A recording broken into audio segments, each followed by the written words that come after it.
Assalamualaikum warahmatullahi wabarakatuh. Oke, balik lagi di channel Markas Pinjol. Di video kali ini saya akan berbagi informasi tentang gagal bayar di aplikasi Julu. Di mana di sini kami mempunyai tagihan di aplikasi Julu yang masih belum lunas atau masih belum dibayar sama sekali sampai hari ini. Nah, di video ini saya akan berbagi tentang resiko gagal bayar di aplikasi Julu. Dan aplikasinya masih ada, masih belum dihapus. Nanti saya akan jelaskan seperti apa resikonya, dan untuk aplikasinya posisinya daerah mana nanti saya jelaskan. Jadi buat teman-teman yang saat ini terjerat di aplikasi Julu, yang sudah panik, yang sudah bertanya-tanya seperti apa resikonya, kalian tonton video ini sampai selesai. Karena di video ini saya akan berbagi sesuai pengalaman resiko apa saja yang kita akan terima misalkan kita nggak bayar di aplikasi Julu. Oke teman-teman, seperti biasa tanpa lama-lama langsung saja kita buka aplikasi Julu terlebih dahulu. Oke teman-teman, nah di sini sudah saya buka ya untuk aplikasi Julu teman-teman ya. Nah, aplikasi Julu seperti ini ya tampilan awalnya. Misalkan teman-teman punya tagihan di aplikasi Julu, kebanyakan kalau sudah telat itu biasanya ada lambang kunci atau gembok seperti ini. Ya, jadi artinya meskipun sisa limit kalian besar kecil pun itu sudah tidak bisa digunakan karena sudah ada tagihan yang terlambat ya. Jadi misalkan teman-teman ada tagihan, kemudian sisa limitnya masih banyak, itu tidak akan kebuka ya. Jadi sudah terkunci, intinya seperti itu. Ya, nah misalkan kita lunasi gimana bang? Apakah limit akan normal lagi? Apakah limit akan bisa kita pinjam lagi? Misalkan itu biasanya kalau sudah telat nggak bisa digunakan ya. Meskipun teman-teman sudah lunasi ya, kemudian limitnya nanti bisa digunakan lagi atau enggak? Itu enggak ya. Bahkan ada teman-teman yang masih belum telat dilunasi, kemudian limit itu terkunci. Kenapa kok seperti itu bang? Biasanya memang dari pihak Julu memang seperti itu. Ya meskipun telat, gak telat, apalagi yang telat. Yang gak telat melunasi itu biasanya terkunci. Ya. Nah sampai kapan bang terkunci itu akan terbuka? Misalkan teman-teman yang masih belum telat, itu biasanya itu 2 bulan bahkan sampai 3 bulan. Kurang lebihnya seperti itu. Jadi buat teman-teman yang kemarin-kemarin sering komentar yang bertanya, bang, aplikasi saya Julu kok terkunci padahal saya nggak telat. Nah itu kalian tunggu kurang lebih 2 bulan sampai 3 bulan ya. Seperti itu ya. Kalau yang sudah telat gimana bang? Apalagi yang telat, yang nggak telat itu terkunci. Ya jadi limit sudah tidak bisa digunakan. Seperti itu teman-teman ya. Oke, nah di sini kita lihat tagihan teman-teman ya. Tagihan terblokir sementara ya. Jadi seperti itulah intinya, terkunci atau terblokir sementara. Seperti itu ya. Oke, kita cek tagihan, nanti saya akan jelaskan juga. Oke, nah di bagian sini teman-teman ya, terlambat ya. Kemudian ada tagihan 2.400.000. Jadi 2.400.000 ini sudah plus bunga ya. Jadi sudah stop, nggak bertambah lagi. Waktu telat 3 bulan baru stop. Ini sudah keterlambatan di sini 554 hari. Artinya sudah 1,5 tahun nggak dibayar di aplikasi Julu. Oke, nah di sini teman-teman perhatikan ya, di sini ada 1, 2, 3, 4, 5, 6. 6 cicilan yang sudah telat semua ya. Jadi ini sudah plus bunga, total keseluruhan tagihan itu 2 juta berapa ini? 3 juta enggak? 2.467.000 ya. Nah, resikonya seperti apa, Bang? Nah, ini ya. Di sini saya akan jelaskan sesuai pengalaman ya. Jadi bukan hanya bicara atau katanya enggak, ini ada aplikasinya. Untuk resiko yang pertama, misalkan teman-teman telat bayar, sama sih dengan pinjol-pinjol yang lain. Pastinya dihubungi di WA, di telepon ya.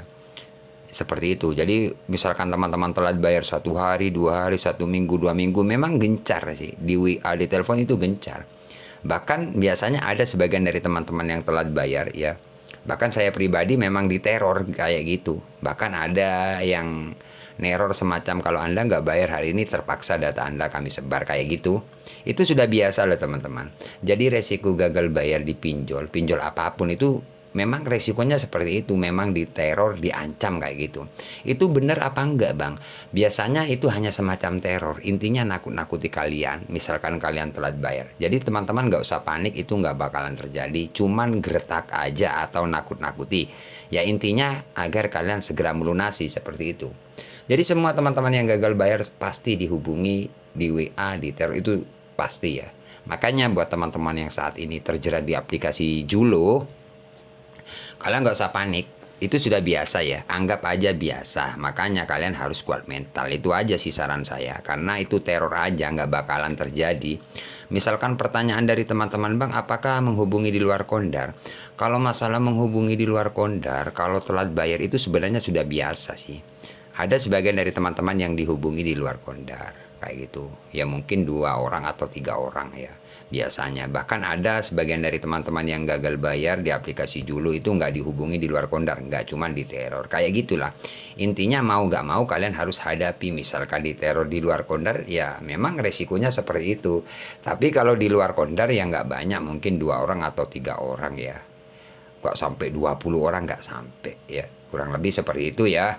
Jadi tidak pasti misalkan teman-teman telat bayar apakah wajib dihubungi di luar Kondar, enggak, tidak pasti. Makanya saya di sini menginformasikan, jadi teman-teman harus siap menghadapinya ya.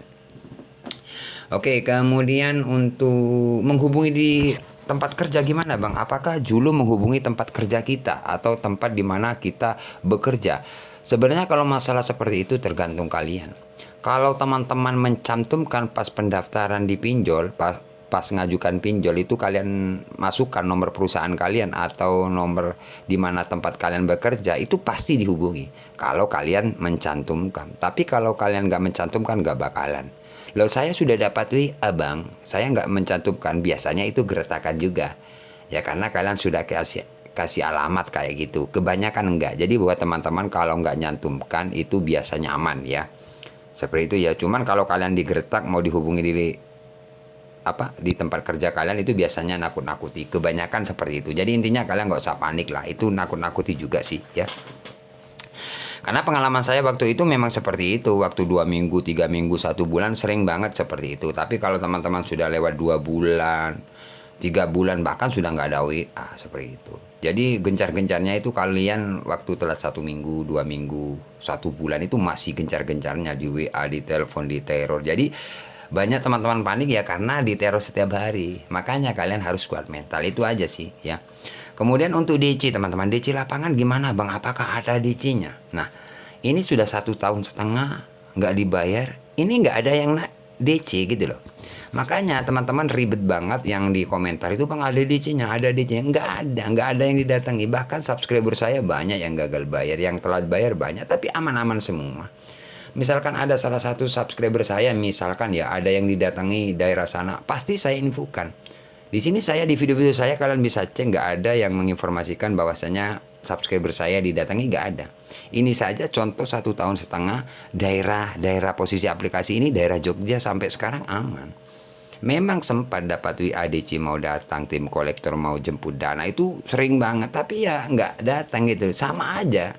Intinya gertakan aja gitu loh teman-teman. Jadi resikonya ya seperti itu aja. Jadi buat teman-teman nggak usah panik ya.